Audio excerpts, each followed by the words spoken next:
یہ 24ویں نظم ہے جاوید نامہ کی، علامہ اقبال عطارد سیارے میں ہیں۔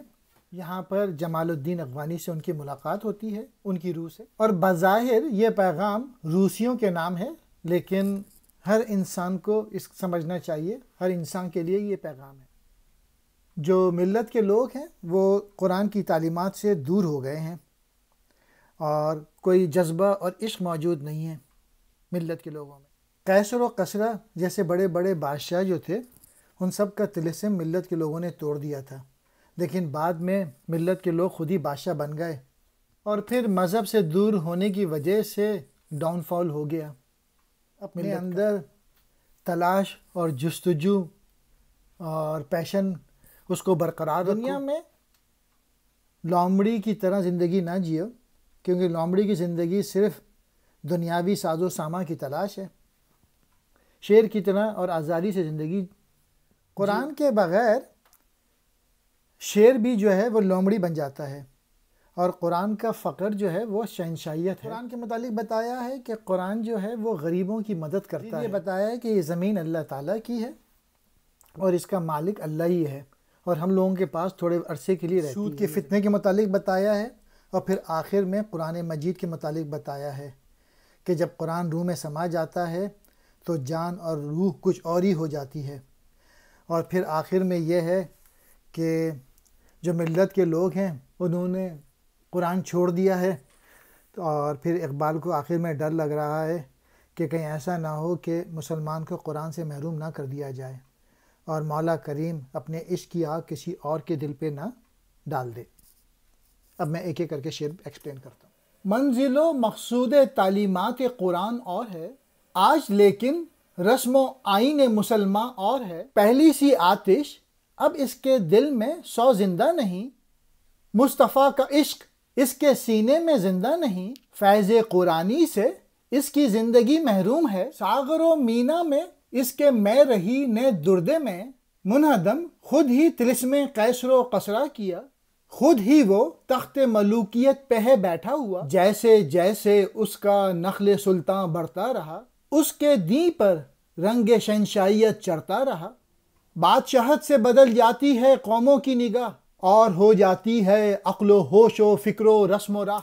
روسی قوم کے نام افغانی کا پیغام۔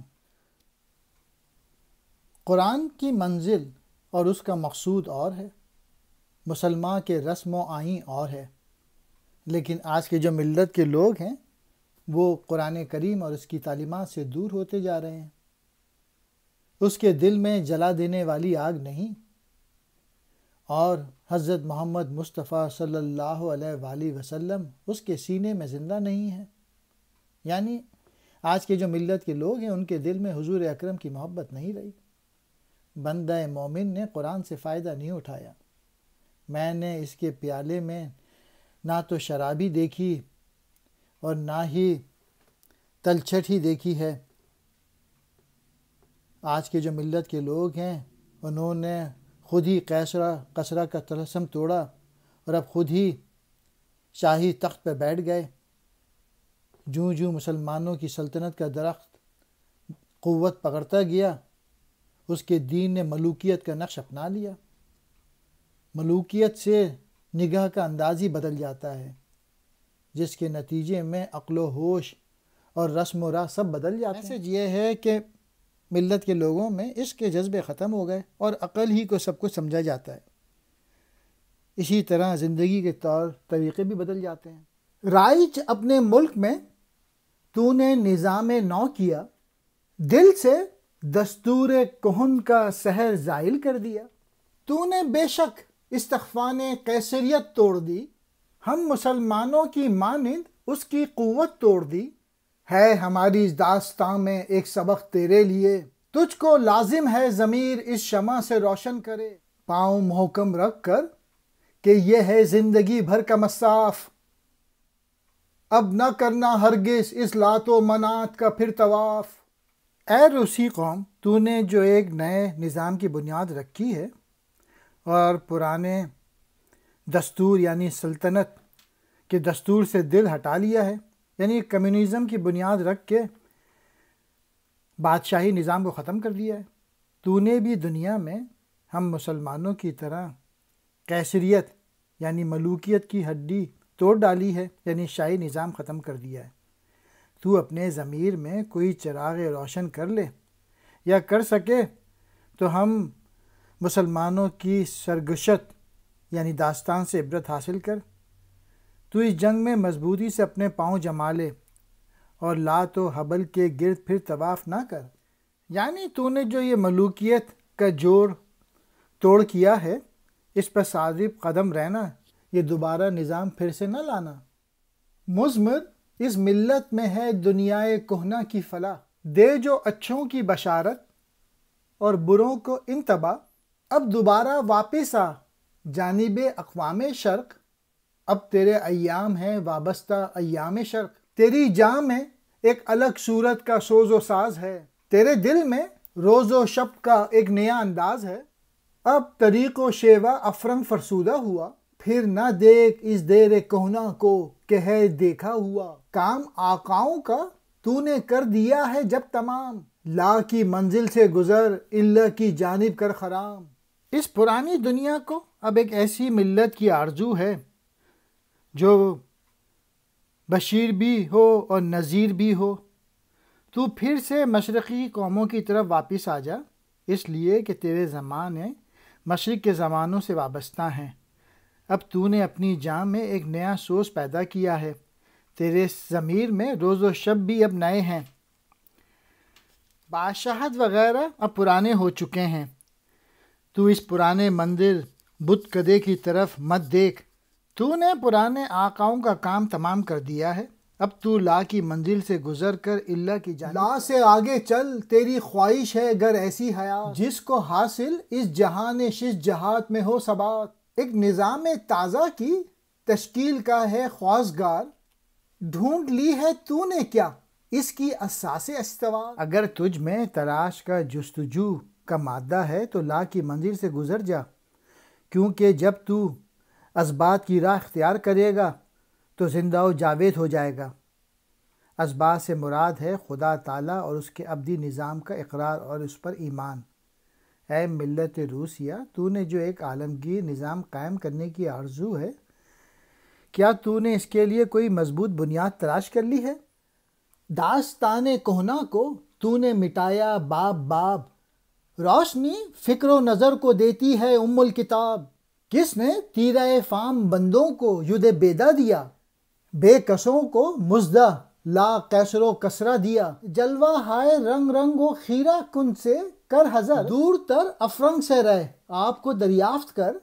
گر ہے مغرب کے فریب و مکر سے تو باخبر، روبائی سے ہو گریزہ اور شیری پیشہ کر۔ کیا ہے روبائی؟ تلاش و جستجوئے ساز و برگ، شیر مولا کا مگر مقصود آزادی و مرگ۔ جز بے قرآں زہ غمی کیا ہے، فقط ہے روبائی۔ فقر قرآن کیا ہے، یہ ہے اصل میں شہنشاہی۔ تو نے پرانی اس داستان کا ایک باب دھو ڈالا، تو اب قرآن کریم سے اپنی فکر کو روشن کر۔ سیاہ فاموں کو کس نے ید بیدا دیا، قیصر و کسرہ کی نفی کی خوشخبری کس نے دی۔ غیروں کے رنگا رنگ جلوے ہیں، ان پہ توجہ نہ دے، ان سے دور رہ اور ان جلووں کو ترک کر خود کو پا۔ اگر تو غیروں کے مکر و فریب سے باخبر ہے تو پھر لومڑی پن چھوڑ اور شیر کی سی خصلت پیدا کر، شیری کا پیشہ اختیار کر۔ یہ لومڑی پن کیا ہے؟ یہ صرف دنیاوی ساز و سامان کی تلاش ہے، جبکہ اللہ کا شیر آزادی یا موت کی تلاش کرتا ہے۔ قرآن کے بغیر شیری بھی لومڑی پن ہے، اور قرآن کا فقر اصل شہنشاہی ہے۔ قرآن کا فقر ذکر اور فکر کا اختلاط ہے۔ میں نے ذکر کے بغیر فکر کو کامل نہیں دیکھا۔ فقر قرآن ارتباط و اختلاط فکر و ذکر، ذکر سے آری ہے تو کامل نہیں ہوتی ہے فکر۔ ذکر ذوق و شوق کو دیتا ہے تعلیم ادب، کار جاں ہے یہ نہیں کار زباں و کام و لب۔ اس سے ہوتے ہیں فروزاں شعلہ ہائے سینہ و سوز، راز جو تیری طبیعت کو نہیں آیا ہنوز۔ اے کہ تو ہے گر شہید شاہد رانائے فکر، میں بتاتا ہوں تجھے کیا ہے تجلی ہائے فکر۔ قرآن کا فقر ذکر و فکر کا اختلاط ہے۔ میں نے ذکر کے بغیر فکر کو کامل یا مکمل نہیں دیکھا۔ ذکر کیا ہے؟ ذکر کو ادب سے سکھانا ہے، اور یہ جاں روح کا کام ہے، نہ کہ زباں و لب کا۔ اللہ کے ذکر سے سینے کو جلا دینے والے شعلہ پیدا ہوتے ہیں، اور یہ ابھی تک تیرے مزاج کے ساتھ موافقت نہیں رکھتے۔ تو اے فکر کے حسین و جمیل محبوب پر مٹنے والے روسی، میں تجھے فکر کی تجلیوں سے آگاہ کرتا ہوں۔ ذکر کی بات ختم ہوئی، اب فکر پر روشنی ڈالی جائے گی کہ فکر کیا ہے اگلے شعروں میں۔ کیا ہے قرآن؟ خواجگی کے واسطے پیغام مرگ۔ کیا ہے قرآن؟ دستگیر بندہ بے ساز و برگ۔ مرد کے زرکش سے خیر و آشتی مت کر طلب، لن تنالوا البر حتی تنفقوا ہے حرف رب۔ سود سے کیا ہاتھ آتا ہے کسی کو جز فتن، کون ہے آگاہ کیا ہے لذت قرض حسن۔ سود سے جان تیرا ہے، دل ہے مثل خشت و سنگ، ایک درندہ بنتا ہے انسان بے دندان و چنگ۔ قرآن کیا ہے؟ قرآن آقا کے لیے موت کا پیغام، جبکہ بے ساز و سامان یا مفلس غلام کا مددگار ہے۔ تو دولت کے پجاری آدمی سے کسی خیر یا بھلائی کی توقع نہ رکھ۔ قرآن پاک کا ارشاد ہے کہ تم نیکی نہیں پا سکتے جب تک کہ تم اللہ کی راہ میں اپنی محبوب ترین چیز خرچ نہ کرو۔ سود سے آخر کیا پیدا ہوتا ہے؟ فتنے ہی پیدا ہوتے ہیں۔ کوئی بھی قرض حسنہ کی لذت سے آشنا نہیں۔ ربا یا سود سے جان سیاہ ہو جاتی ہے، اور دل اینٹ پتھر کی مانند ہو جاتا ہے، اور انسان دانتوں اور پنجوں کے بغیر درندہ بن جاتا ہے۔ رزق اپنے واسطے لینا زمین سے ہے روا، یہ متاع بندہ بے شک ہے مگر ملک خدا۔ بندہ مومن امی ہے اور مالک ہے خدا، غیر حق جو کچھ بھی ہے اس کا مقدر ہے فنا۔ رعیت حق بادشاہوں سے ہوا ہے سرنگوں، ان کی آمد سے ہوئی ہیں بستیاں خوار و زبوں۔ آب و نان رکھتا ہے ہم سب کے لیے ایک معاہدہ، دودھ مانے حضرت آدم کا نفس واحدہ۔ بندہ مومن اللہ کی زمیں کا امی ہے، جبکہ مالک اللہ ہی ہے۔ حق کے سوا کچھ بھی تجھے نظر آتا ہے وہ فنا ہونے والا ہے۔ قرآنی آیت کا حوالہ ہے، اللہ تعالیٰ کے چہرے کے سوا ہر چیز ہلاک ہونے والی ہے۔ پرچم حق بادشاہوں نے سرنگوں کر دیا، یوں ان کی مداخلت سے بستیاں تباہ و برباد ہو گئیں۔ قرآن میں ہے، بے شک جب بادشاہ کسی بستی میں داخل ہوتے ہیں تو اس کو تباہ و برباد کر دیتے ہیں، اور اس کے معزز لوگوں کو ذلیل و خوار کر دیتے ہیں۔ سورہ النمل۔ ہمارا رزق ایک دسترخوان سے ہے۔ آدم کا خاندان، نسل آدم گویا ایک نفس ہے۔ رعیت جھنڈا پرچم، نگوں کہتے ہیں نیچے، مائدہ کہتے ہیں دسترخوان۔ دودہ آدم، آدم کا خاندان کو نفس واحدہ، ایک نفس ہے، مراد نسل انسانی ایک ہے۔ تمہارا پیدا کرنا اور تمہارے مرنے کے بعد تمہیں زندہ کرنا ایسا ہی ہے جیسے ایک آدمی کا پیدا کرنا۔ نقش ہائے کاہن و پاپا کہ تھے باطل تمام، اس جہاں سے نقش قرآن کیے زائل تمام۔ فاش کہتا ہوں کہ یہ میرے سخن کا طور ہے، تو کتاب اس کو نہ کہہ یہ چیز کوئی اور ہے۔ جان میں جس دم یہ اترتی ہے بدل جاتی ہے جان، اور پھر جان کے بدلنے سے بدلتا ہے جہاں۔ یہ خدا کی طرح پنہاں بھی ہے اور پیدا بھی ہے، زندہ و پائندہ بھی ہے اور یہ گویا بھی ہے۔ اس کے اندر ہے نہاں تقدیر ہائے غرب و شرق، دیکھ لا کر فکر و اندیشہ میں تیزی مثل برق۔ اس نے مسلم سے کہا جان رکھ ہتھیلی پر صدا، دے غریبوں کو اسے جو کچھ ہے حاجت سے سوا۔ تو نے دنیا میں بنایا شرع و آئین دیگر، اس پہ قرآن مبین کی روشنی میں فکر کر، تاکہ تجھ کو ہو خبر کیا ہے بیم و زیر حیات۔ تو سمجھ جائے کسے کہتے ہیں تقدیر حیات۔ اشعار میں قرآن مجید کی عظمت کو بیان کیا گیا ہے۔ جب قرآن کا نقش اس جہاں پر ثبت ہوا تو برہمنوں اور پادریوں کے نقش مٹ گئے۔ میرے دل میں جو کچھ پوشیدہ ہے وہ میں واضح طور پہ بیان کرتا ہوں، اور وہ یہ کہ یہ قرآن کوئی کتاب نہیں، کچھ اور ہی چیز ہے۔ جب یہ قرآن روح میں سما جاتا ہے تو جان روح کچھ اور ہے، اور جب جان کچھ اور ہو جاتی ہے تو دنیا بھی کچھ اور ہو جاتی ہے۔ یعنی جب جان بدل جاتی ہے تو جہاں بدل جاتا ہے۔ حق کی مانند یہ قرآن کریم چھپا ہوا بھی ہے اور ظاہر بھی ہے۔ یہ زندہ ہمیشہ رہنے والا یعنی لافانی اور بولنے والا ہے۔ اس کے اندر مشرق و مغرب کی تقدیریں پنہاں ہیں، چھپی ہوئی ہیں۔ تو اس کو سمجھ کر پڑھ کر اپنے لیے خود میں بجلی کی تیزی اور فکر پیدا کر۔ قرآن کریم ملت سے یہ کہتا ہے کہ تم اپنی جان ہتھیلی پہ رکھ لو، اور جو کچھ تمہاری ضرورت سے زیادہ ہے اسے دوسروں یعنی مفلسوں کو دے دو۔ تو روسی قوم نے اور طرح کا شرع اور آئین بنا لیا ہے۔ تو ان قوانین کو ذرا قرآن کی روشنی میں دیکھ، تاکہ تو زندگی کی اونچ نیچ، اچھائی برائی سے آگاہ ہو جائے اور زندگی کی تقدیر پر تجھ پہ واضح ہو جائے۔ اب ہماری بزم میں صبا ہے، نئے ساقی ہے وہ، ہاں مگر قرآن کا نغمہ جو تھا باقی ہے وہ۔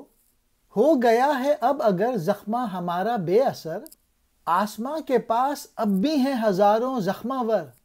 امتوں کی ذکر حق کو دہر میں حاجت ہے کیا؟ ذکر حق تو ہے زماں سے اور مکاں سے ماورا۔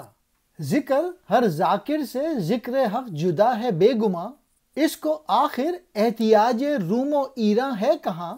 گر ہمیں محروم کر دے اس سعادت سے خدا، کام لے گا پھر یہی ایک اور ملت سے خدا۔ میں نے دیکھا ہے مسلمانوں میں تقلید و گماں، کانپتی رہتی ہے ہر لحظہ بدن میں میری جان۔ خوف اس دن سے ہے مجھ کو جب مسلمان سے خدا، لے کے اپنی آنکھ کر دے اور کے دل کو عطا۔ ہماری محفل شراب اور ساقی کے بغیر ہے، مگر قرآن کے ساز کے نغمے اپنی جگہ برقرار ہیں۔ اگر ہماری مضراب میں کوئی اثر نہیں رہا تو آسماں کے پاس ہزاروں اور ساز موجود ہیں۔ اللہ تعالیٰ کا ذکر قوموں سے بے نیاز ہے، وہ زماں اور مکان دونوں سے بے نیاز ہے۔ ذکر حق ہر ذاکر کے ذکر کرنے سے الگ ہے۔ اے روم و شام کی کیا حاجت ہے، یعنی کوئی ضرورت نہیں۔ اگر اللہ تعالیٰ اسے یعنی قرآن کو ہمارے سامنے سے اٹھا لے تو وہ اسے کسی اور قوم کے سامنے رکھ دے گا۔ میں نے مسلمانوں میں دوسروں کی بلا وجہ کی پیروی اور قیاس کو دیکھا ہے۔ اس سے میری جان ہر لمحے جسم میں لرزتی رہتی ہے۔